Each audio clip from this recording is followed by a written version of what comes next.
ये एक classic sniper की कहानी है जो अपनी आंखों पर पट्टी बांधकर भी कई किलोमीटर दूर अपने लक्ष्य को मार सकता है। लेकिन यह स्नाइपर पहले एक साधारण गणित का शिक्षक था। उसे युद्ध और बंदूकें बहुत नापसंद थीं। लेकिन एक दिन उसके जीवन में कुछ ऐसा हुआ जिसने उसे एक सभ्य शिक्षक से एक निर्दयी स्नाइपर बना दिया। कहानी यूक्रेन के एक छोटे से गाँव में शुरू होती है, जहाँ हमें एक छोटा सा घर दिखाया जाता है। इस घर में एक दंपति रहता है जो यूक्रेन में खुशी खुशी अपनी जिंदगी जी रहे हैं। इस घर में रहने वाले व्यक्ति का नाम माइकोला है और उसकी पत्नी का नाम नास्त्या है।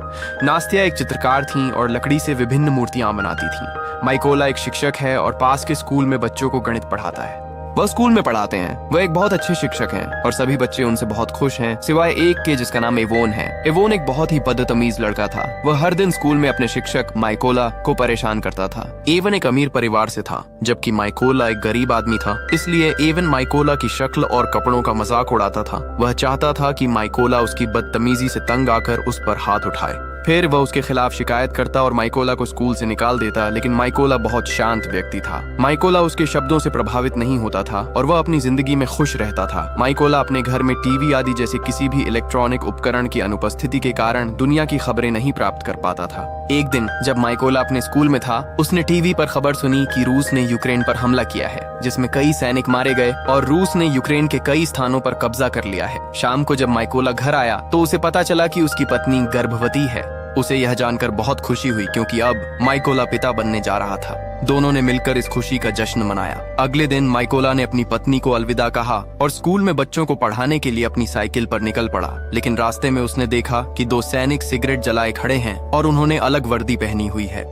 वह वर्दी बिल्कुल भी यूक्रेनी सैनिकों की नहीं थी, जिससे उसे थोड़ा अजीब लगा। लेकिन माइकोला ने सोचा कि शायद सरकार ने सैनिकों की वर्दी बदल दी है, इसलिए माइकोला ने इस पर ज्यादा ध्यान नहीं दिया और जल्दी से अपने स्कूल पहुंच गया। लेकिन जब वह स्कूल के अंदर आया तो उसने देखा कि पूरा स्कूल खाली पड़ा था। एक भी बच्चा स्कूल नहीं आया था। यह देखकर वह परेशान हो गया। फिर उसने टीवी पर खबर देखी जिसमें बताया जा रहा था कि रूसी सैनिक यूक्रेन में घुस गए हैं उसे कब्जा करने के लिए। और अब उसे एहसास हुआ कि रास्ते में उसने जो सैनिक देखे थे वे वास्तव में रूस के थे। यह सोचकर वह अपनी पत्नी के बारे में चिंतित हो गया, क्योंकि वह घर पर अकेली थी। वह तुरंत अपनी साइकिल पर बैठा और अपने घर की ओर दौड़ा, लेकिन अब बहुत देर हो चुकी थी। जब माइकोला घर पहुंचा तो उसने देखा कि दो सैनिक उसकी पत्नी को बुरी तरह पीट रहे थे। माइकोला ने उसे बचाने की कोशिश की, लेकिन उन सैनिकों ने उसे भी पीटना शुरू कर दिया। उसने उनसे विनती की, कृपया मुझे मत मारो, मेरी पत्नी गर्भवती है। लेकिन सैनिकों ने नहीं सुना और दोनों को पीटते रहे। कुछ समय बाद एक रूसी सैनिक ने माइकोला के घर की तलाशी ली। जब उसे अंदर कुछ भी उपयोगी नहीं मिला तो वह गुस्से में आ गया, घर में आग लगा दी और जाने लगा। अपना घर जलता देख नास्त्या गुस्से में आ गई। उसने एक पत्थर उठाया और रूसी सैनिकों को मारने लगी। यह देखकर एक सैनिक ने गोली चलाई और नास्त्या वहीं पर मर गई। माइकोला के पैरों तले जमीन खिसक गई जब उसने अपनी पत्नी को अपनी आंखों के सामने मरते देखा। वह उसकी ओर दौड़ा, उसे अपनी बाहों में लिया और कड़वे आंसू बहाने लगा। कुछ घंटों बाद दो यूक्रेनी सैनिक वहां पहुंचे। माइकोला की पत्नी को मृत देखकर उन्हें गहरा दुख हुआ। उन्होंने माइकोला के कंधे पर हाथ रखा और उसे हिम्मत न हारने को कहा। उसके बाद दोनों सैनिकों ने नास्त्या के लिए एक कब्र खोदना शुरू किया। जब कब्र तैयार हो गई तो उन्होंने माइकोला से कहा कि वह अपनी पत्नी को वहां दफना दे। अपनी पत्नी की मृत्यु के बाद माइकोला पूरी तरह से टूट गया था। अब वह पूरी तरह अकेला था। उन रूसी सैनिकों ने न केवल उसकी पत्नी को मारा था, बल्कि उसका जीवन भी बर्बाद कर दिया था। उन्होंने उसका घर जला दिया और उसके अजन्मे बच्चे को मार डाला। अब माइकोला बदले की आग में जल रहा था। उसने ठान लिया था कि वह उस रूसी सैनिक को मारेगा जिसने उसकी पत्नी को गोली मारी थी, चाहे कुछ भी हो जाए। बदला लेने का एकमात्र तरीका यूक्रेनी सेना में शामिल होना था। इसलिए उसने उन दो सैनिकों से अनुरोध किया, कृपया मुझे अपने साथ ले चलो, मैं यूक्रेनी सेना में शामिल होना चाहता हूँ। सैनिकों ने सहमति जताई और माइकोला को अपने वाहन में सैन्य अड्डे पर ले गए। जाने से पहले माइकोला ने अपनी पत्नी द्वारा बनाई गई एक छोटी लकड़ी की मूर्ति ली, जिसे उसने उसकी सुरक्षा के लिए तराशा था। जब वे सैन्य अड्डे पर पहुंचे तो उनके वरिष्ठ अधिकारी ने माइकोला को देखकर गुस्सा किया। उन्होंने उसे भर्ती करने से मना कर दिया, ये संदेह करते हुए कि माइकोला जासूस हो सकता है। लेकिन जब वरिष्ठ अधिकारी को उन दो सैनिकों से माइकोला के बारे में पूरी जानकारी मिली तो माइकोला ने उन्हें सब कुछ बताया, कैसे रूसी सैनिकों ने उसकी पत्नी और अजन्मे बच्चे को बेरहमी से मार डाला और उसका घर जला दिया। उसने कहा, मेरे पास जीने का कोई कारण नहीं बचा है, मैं केवल उन रूसी सैनिकों को मारकर अपने देश को आजाद करना चाहता हूँ। ये सुनकर वरिष्ठ अधिकारी भावुक हो गए और माइकोला को सैनिक के रूप में भर्ती करने के लिए सहमत हो गए। अगले दिन माइकोला का प्रशिक्षण शुरू हुआ। चूंकि वह सिर्फ एक साधारण आदमी था, उसे प्रशिक्षण के दौरान कई कठिनाइयों का सामना करना पड़ा। उसने अपने जीवन में केवल गणित पढ़ा था और बंदूकों के बारे में कोई जानकारी नहीं थी।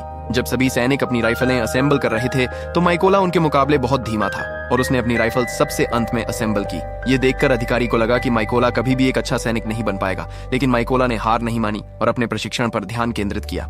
एक रात प्रशिक्षण के दौरान माइकोला ने अपने वरिष्ठ से कहा कि उसे उसके नाम से न पुकारें और कहा कि उसका कोड नाम रेवेन है। जब दूसरों ने रेवेन सुना तो सभी हंसने लगे। वरिष्ठ ने उसे बताया कि कोड नाम आसानी से नहीं मिलते और एक सैनिक को देश के लिए महान कार्य करने होते हैं ताकि वह इसके योग्य हो सके। माइकोला ने इसे नकारात्मक रूप से नहीं लिया और भी कड़ी मेहनत करने लगा। वह देर रात तक अभ्यास करता रहा जबकि अन्य सैनिक सो रहे थे। एक दिन वरिष्ठ ने घोषणा की कि उन्होंने स्नाइपर्स की कमी थी और रूसियों से लड़ने के लिए उनकी संख्या बढ़ाने की जरूरत थी। उसने पूछा कि कौन स्नाइपर बनना चाहता है। कुछ सैनिक खड़े हुए और माइकोला भी उनमें शामिल था क्योंकि वह भी स्नाइपर बनना चाहता था। जब दूसरों ने माइकोला को स्वयं सेवक बनते देखा तो वे फिर से हंसे।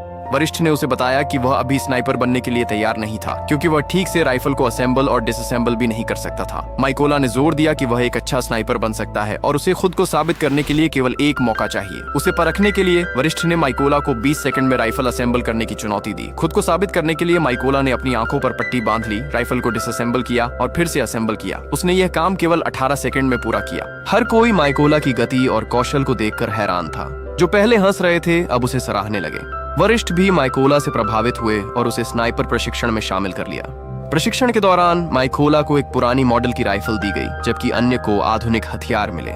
माइकोला ने एक आधुनिक राइफल मांगी लेकिन वरिष्ठ ने कहा कि उसे इसे पाने के लिए खुद को साबित करना होगा। कोई और विकल्प न होने पर माइकोला ने पुरानी हथियार को स्वीकार कर लिया और जारी रखा। वरिष्ठ ने सिखाया कि चाहे स्नाइपर को कोई भी स्थिति का सामना करना पड़े, उसे अपनी स्थिति से 1 इंच भी नहीं हिलना चाहिए और अपने लक्ष्य पर निशाना साधे रखना चाहिए। इसका अभ्यास करने के लिए वरिष्ठ ने प्रशिक्षुओं के पास गोली चलाई और जो भी स्नाइपर अपनी जगह से हिला उसे प्रशिक्षण से हटा दिया गया। जब माइकोला की बारी आई तो वह बिल्कुल नहीं हिला और अपना निशाना बनाए रखा। इस तरह उसने परीक्षा सहन की और स्नाइपर प्रशिक्षण पास कर लिया। अगले प्रशिक्षण में स्नाइपरों को उनके लक्ष्य केवल एक बार दिखाए गए और फिर उनकी आंखों पर पट्टी बांध दी गई। इस अभ्यास के दौरान उन्हें अपने लक्ष्य का अनुमान लगाकर गोली चलानी थी। कुछ अन्य सैनिकों ने इस परीक्षा को पास कर लिया लेकिन जब माइकोला की बारी आई तो उसका निशाना थोड़ा चूक गया और वह परीक्षा में असफल हो गया क्योंकि उसके पास जो बंदूक थी वह बहुत पुरानी थी जिससे सही निशाना लगाना मुश्किल हो गया। हालांकि सभी जानते थे कि अगर माइकोला को नई बंदूक दी गई होती तो वह निशाना सही लगाता। अगला प्रशिक्षण स्नाइपर्स के लिए और भी कठिन था क्योंकि उन्हें रात के अंधेरे में फ्लेयर की रोशनी में अपने लक्ष्यों को शूट करना था। वरिष्ठ ने फ्लेयर छोड़ा और सभी ने निशाना साधा लेकिन कोई भी लक्ष्य को नहीं भेद सका। बाकी सभी ने पहले ही अपनी गोलियां चला दी थीं, लेकिन माइकोला ने नहीं चलाई। उसे एहसास हुआ कि फ्लेयर की रोशनी में सीधे निशाना लगाना असंभव था। तो जब वरिष्ठ ने एक और फ्लेयर छोड़ा तो तुरंत गोली चलाने के बजाय उसने फ्लेयर की रोशनी का उपयोग करके अपने लक्ष्य की दूरी का अनुमान लगाया। गणित के अपने ज्ञान का उपयोग करते हुए उसने एक सटीक निशाना लगाया। यह देखकर वरिष्ठ और बाकी सैनिक आश्चर्यचकित रह गए। इससे पहले किसी ने भी यह कार्य पूरा नहीं किया था, केवल माइकोला ने किया। वरिष्ठ उनसे बहुत प्रभावित हुए और उन्हें उनकी पसंद का कोड नाम रेवेन दिया। इस तरह दिन बीतते गए और माइकोला पूरे दिल और जान से प्रशिक्षण लेते रहे। अंततः वह दिन आ गया जब उनके प्रशिक्षण के परिणाम घोषित होने थे। कर्नल ने माइकोला को सलामी दी और बताया कि उसने परीक्षा पास कर ली है। कुछ दिन बाद कर्नल फिर से माइकोला के पास आए और उसे अपना सामान पैक करने को कहा क्योंकि वे एक मिशन पर जा रहे थे। खबर थी कि कुछ रूसी सैनिकों ने एक चेक पॉइंट पर कब्जा कर लिया है और यहीं से असली कहानी शुरू होती है। जल्द ही माइकोला की टीम स्थान पर पहुंच गई और अपनी स्थिति ले ली। जैसे ही वे रूसी सैनिकों पर गोली चलाने वाले थे, एक वाहन चेक पॉइंट की ओर आता हुआ दिखाई दिया। कर्नल ने तुरंत सभी को गोली न चलाने का आदेश दिया। दूसरी ओर रूसी सैनिकों ने वाहन को रोका और अंदर के लोगों को बाहर आने के लिए कहा। उन्होंने उनके पासपोर्ट की जांच की और पूरे वाहन की तलाशी ली। जब सब कुछ ठीक लग रहा था तो सैनिकों ने उन्हें जाने दिया, लेकिन उनके पासपोर्ट अपने पास रख लिए। जब उन लोगों ने अपने पासपोर्ट वापस मांगे तो रूसी सैनिकों ने उन्हें बेरहमी से पीटा। ये देखकर कर्नल ने अपने आदमियों को गोली चलाने का आदेश दिया। एक ही झटके में सभी स्नाइपर्स ने अपने निशाने साधे और अपने लक्ष्यों को समाप्त कर दिया। इस तरह उनका पहला मिशन सफलतापूर्वक पूरा हुआ। मिशन के बाद जब सभी बेस पर लौटे तो माइकोला ने देखा कि उसके कई साथी गायब थे। वह चिंतित हो गया और पूछा, मेरे बाकी साथी कहाँ हैं? उसे बताया गया कि बाकी सैनिकों को एक और मिशन पर भेजा गया है। अगले दिन माइकोला को खबर मिली कि उसके कई साथी उस मिशन के दौरान मारे गए थे जिस पर उन्हें भेजा गया था। उन सभी को एक रूसी स्नाइपर ने मार दिया। उस स्नाइपर का नाम सेरही था और वह रूस का सबसे अच्छा स्नाइपर था। कुछ दिन ऐसे ही बीत गए और माइकोला अपनी टीम के साथ अपने अगले मिशन के लिए निकल पड़ा। स्थान पर पहुंचने के बाद उन्होंने चारों ओर बारूदी सुरंगें बिछाईं और अपनी स्थिति ले ली। कुछ समय बाद रूसी सैनिक वहां पहुंचे और उनमें से एक था एवोन, वही लड़का जो स्कूल में माइकोला को परेशान करता था। अब एवोन रूसी सेना में शामिल हो गया था। जैसे ही कर्नल ने गोली चलाने का आदेश दिया, माइकोला हिचकिचाया क्योंकि वह अपने पूर्व छात्र को मारना नहीं चाहता था। लेकिन फिर माइकोला ने अपनी भावनाओं को किनारे रख दिया और पास में रखी बारूदी सुरंगों पर गोली चला दी। एक बड़ा विस्फोट हुआ जिसमें सभी रूसी सैनिक मारे गए, जिसमें एवोन भी शामिल था। सब कुछ नियंत्रण में आने के बाद कर्नल ने गुस्से में माइकोला से से पूछा, जब मैंने गोली चलाने का आदेश दिया तो तुम क्या सोच रहे थे? माइकोला ने जवाब दिया, उन रूसी सैनिकों में से एक मेरा छात्र था, मैं उसे मारना नहीं चाहता था। कर्नल ने माइकोला को समझाया कि उसे इवोन की मौत पर दुखी नहीं होना चाहिए। उन्होंने कहा, यहाँ वह तुम्हारा छात्र नहीं था, वह तुम्हारा दुश्मन था। रूसी सेना में शामिल होना उसका अपना निर्णय था, इसलिए तुम्हें उसके लिए बुरा महसूस करने की जरूरत नहीं है। मिशन पूरा करने के बाद वे सभी अपने बेस कैंप लौट आए। कर्नल को माइकोला पर पूरा विश्वास था और वह अपना अधिकांश समय उसके साथ बिताते थे। एक दिन कर्नल ने माइकोला को एक पारिवारिक फोटो दिखाया और बताया कि उनके परिवार में 3 लोग हैं। उन्होंने कहा, मेरी दोनों बेटियों को नहीं पता कि उनके पिता एक सैनिक हैं। मैंने उन्हें बताया है कि मैं एक व्यवसाय चलाता हूँ, यहाँ तक कि मेरी पत्नी ने भी उन्हें सच्चाई नहीं बताई है। ये सुनकर माइको अपनी कहानी साझा की, कैसे रूसी सैनिकों ने उसकी पत्नी को बेरहमी से मार डाला था। इस दौरान माइकोला बहुत भावुक हो गया, लेकिन कर्नल ने उसे सांत्वना दी। अगले सुबह वे सभी अपने अगले मिशन के लिए रवाना हो गए। यह मिशन बहुत महत्वपूर्ण था क्योंकि उन्हें खबर मिली थी कि रूसी सैनिकों का एक समूह उस रास्ते से गुजरने वाला था। कर्नल और माइकोला जल्दी से स्थान पर पहुंचे और अपनी स्थिति ले ली। कुछ देर बाद उन्होंने देखा कि 2 रूसी सैनिक अपनी टीम के बाकी सदस्यों का इंतजार कर रहे थे। फिर माइकोला ने देखा कि उन सैनिकों में से एक वही आदमी था जिसने उसकी पत्नी को गोली मारी थी और वह आदमी अब उसकी सीधी नजर में था। माइकोला ने गोली चलाने की अनुमति मांगी, लेकिन कर्नल ने मना कर दिया। माइकोला का गुस्सा बढ़ने लगा क्योंकि उसके सामने खड़ा आदमी उसकी पत्नी का हत्यारा था। वह इस पल के लिए ही सेना में शामिल हुआ था, उसकी मौत का बदला लेने के लिए। उसने फिर से गोली चलाने की अनुमति मांगी, लेकिन एक बार फिर कर्नल ने मना कर दिया। अपनी भावनाओं को और अधिक नियंत्रित न कर पाने के कारण माइकोला ने गोली चला दी। सैनिक तुरंत मर गया, लेकिन बुरी बात यह थी कि अब रूसी सैनिकों को उनकी स्थिति का पता चल गया था। कर्नल माइकोला की ओर मुड़े और चिल्लाए, तुमने क्या किया? लेकिन सबसे बुरी बात यह थी कि रूस का सबसे खतरनाक स्नाइपर, जिसका नाम सीरी था, भी स्थिति में था और अब उसे उनकी स्थिति का पता चल गया था। कर्नल को एहसास हुआ कि सीरी पास में है और उसे खोजने लगे। इससे पहले कि वह सीरी का स्थान ढूंढ पाता, सीरी ने सिर पर गोली मारी और कर्नल वहीं पर मर गया। अब माइकोला को समझ में आया कि उसने कितनी भयानक गलती की थी। कर्नल ने उसकी गलती के कारण अपनी जान गंवाई थी। माइकोला को पता चला कि रूसियों ने उनकी स्थिति का पता लगा लिया है। दूसरी ओर रूसी सैनिकों ने माइकोला की टीम पर भारी गोलीबारी और बमबारी शुरू कर दी।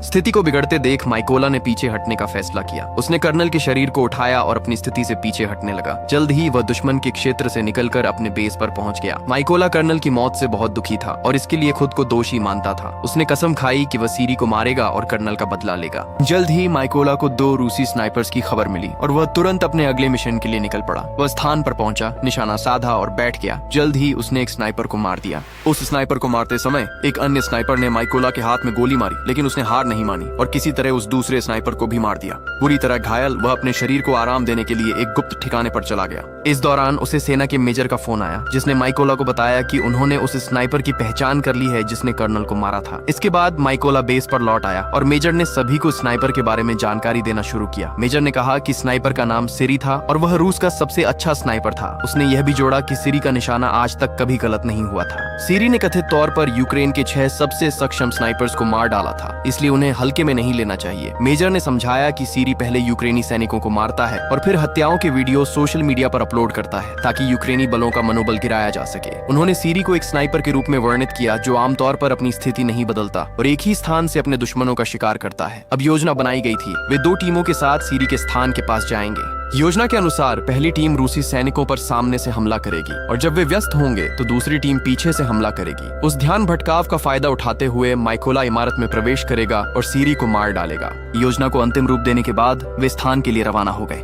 साइट पर पहुंचने पर सभी स्नाइपर्स ने अपनी स्थिति ले ली और निशाना साधने लगे। इस बीच माइकोला भी गुप्त रूप से इमारत में प्रवेश कर गया, जहां उसने 2 रूसी सैनिकों को बातचीत में लिप्त देखा।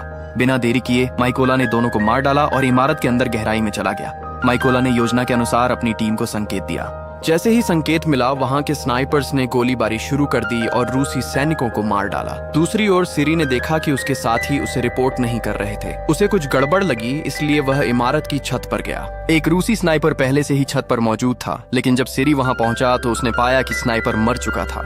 सीरी के सीने में घबराहट बढ़ गई जब उसे एहसास हुआ कि यूक्रेनी सैनिकों ने उसे चारों ओर से घेर लिया है। उसने अपने बेस से बैकअप के लिए संपर्क किया, लेकिन उन्होंने कहा कि मदद पहुंचने में और 10 मिनट लगेंगे। ये सुनकर सीरी जल्दी से अपनी स्थिति पर वापस गया और यूक्रेनी सैनिकों की तलाश शुरू कर दी।